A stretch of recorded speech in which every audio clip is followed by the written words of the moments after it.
كيكة الذرة أو البسيسة من الكيكات الشتوية المحببة لينا، بإضافة بسيطة هترفع من قيمتها الغذائية وهتكون معاكي هشة وطرية وطعمها تحفة، لازم تجربوها. سكر، كوباية لبن،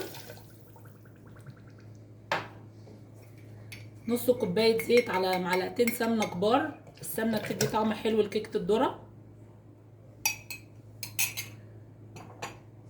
3 بيضات عليهم معلقة فانيليا، عليهم معلقة صغيرة خل.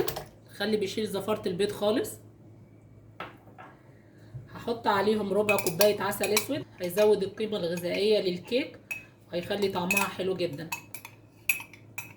هخلط المكونات كلها مع بعض في الخلاط.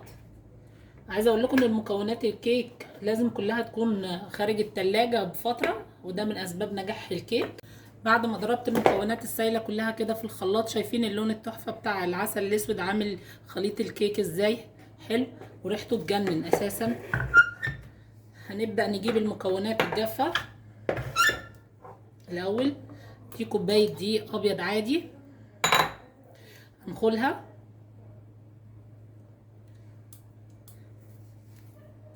هضيف عليها كوبايه ونص من دقيق الذره. دقيق الذره ده بقى اللي بيعلي القيمه الغذائيه للكيك.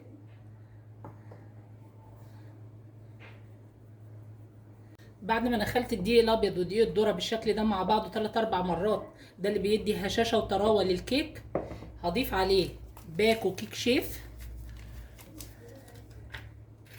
رشه ملح اللي بتظهر الطعم، نص معلقه صغيره بيكنج صودا.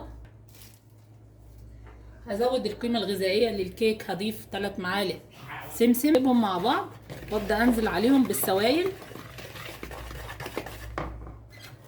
واقلب. ده شكل خليط الكيك بعد ما قلبته بالشكل ده. عايزه اقول لكم يا جماعه ان خليط الكيك قوامه في ايدينا. لو لقيتي قوام الكيك خفيف بتزودي معلقتين دقيق، لو لقيتي القوام تقيل بتجيبي معلقتين لبن وتبداي تضيفيهم وتقلبي لحد ما تظبطي قوام الكيك معاكي. انا جبت صينيه دهنتها سمنه ورشيتها بالدقيق بالشكل ده. هبدا انزل فيها بخليط الكيك.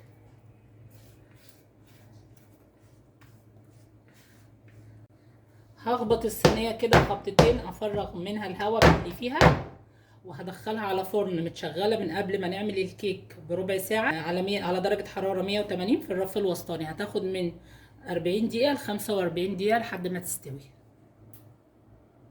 ده شكل الكيك بعد ما خرجت من الفرن. اختبرتها بحرف السكينه كده، طلعت ما فيهاش عجين، يبقى استوت. شايفين الهشاشه، شايفين الطراوه. عايزه اقول لكم ان ريحتها تحفه، طعمها جامد.